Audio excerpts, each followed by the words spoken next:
విగ్రహ రాజకీయం మళ్లీ వేడెక్కింది. హనుమాన్ విగ్రహ చోరీపై కూటమి ప్రభుత్వం వర్సెస్ వైసీపీ అన్నట్టుగా మారిపోయిన సిచ్యువేషన్. భూమనపై విమర్శలతో విరుచుకుపడ్డారు టీటీడీ బోర్డు సభ్యుడు భానుప్రకాష్. తిరుమలను వైసీపీ టార్గెట్ చేస్తోంది అన్నారు. చోరీ అయిన విగ్రహం 24 గంటల్లోనే నిందితుడితో సహా దొరికిందని చెప్పారు. ప్రతి దాన్ని రాజకీయం చేయడం భూమనకి బాగా అలవాటైందన్నారు.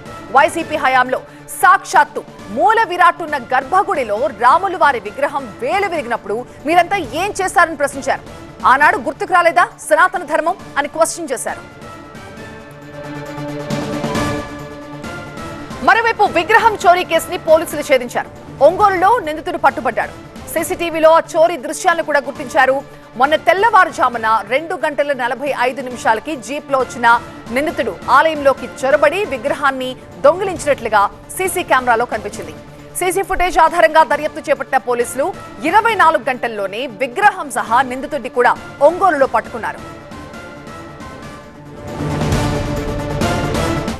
విగ్రహ రాజకీయాలు 7వ మైలు దగ్గర సాక్షాత్తు ఆంజనేయ స్వామి విగ్రహం అక్కడ దొంగలించబడింది. 24 గంటల లోపల దాన్ని పునర్ప్రతిష్ఠించి ఇప్పుడే 9 గంటలకి, ఈరోజు ఉదయం 9 గంటలకి అక్కడ స్వామివారి విగ్రహాన్ని తిరిగి ప్రతిష్ఠించి నిత్య కైంకర్యాలు నిర్వహించడం జరిగింది. దాన్ని రాజకీయంతో ముడిపెడుతున్నాడు కరుణాకర్ రెడ్డి గారు.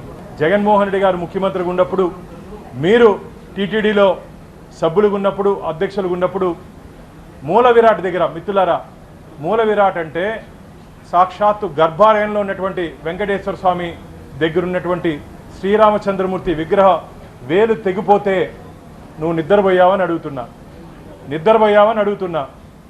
ఆ రోజు గుర్తు రాలేదా నీకు సనాతన ధర్మం? ఆ రోజు గుర్తు రాలేదా నీకు వెంకటేశ్వర స్వామి? ఆ రోజు గుర్తు రాలేదా నీకు తిరుమల పవిత్రత?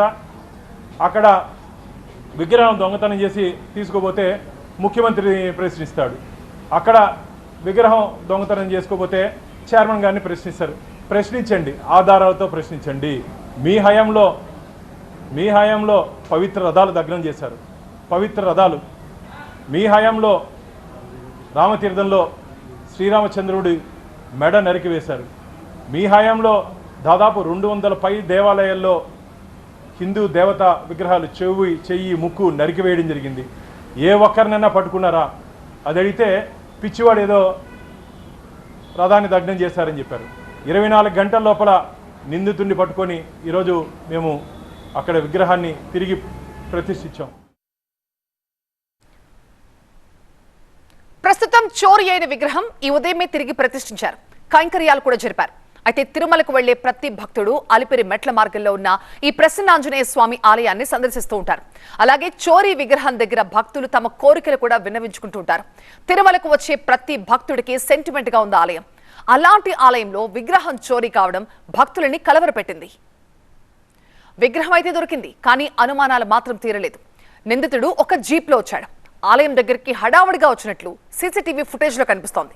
తర్వాత అంతే హడావుడిగా విగ్రహాన్ని దొంగతనం చేసి పరారయ్యాడు. అసలు రాతి విగ్రహాన్ని నిందితుడు ఎందుకు దొంగలించాల్సి వచ్చిందన్న దానిపై ఇప్పటి వరకు సమాధానం దొరకలేదు. ఇప్పుడు పోలీసులు ఆరా తీస్తున్నారు దీనిపైనే. ఖరీదైన విగ్రహం కాకపోయినా దొంగ ఎందుకు ఇంత రిస్క్ తీసుకున్నాడన్నది తెలియాల్సింది. నిందితుడి మానసిక పరిస్థితిపైన కూడా పోలీసులు విచారణ చేస్తున్నట్టుగా తెలుస్తోంది.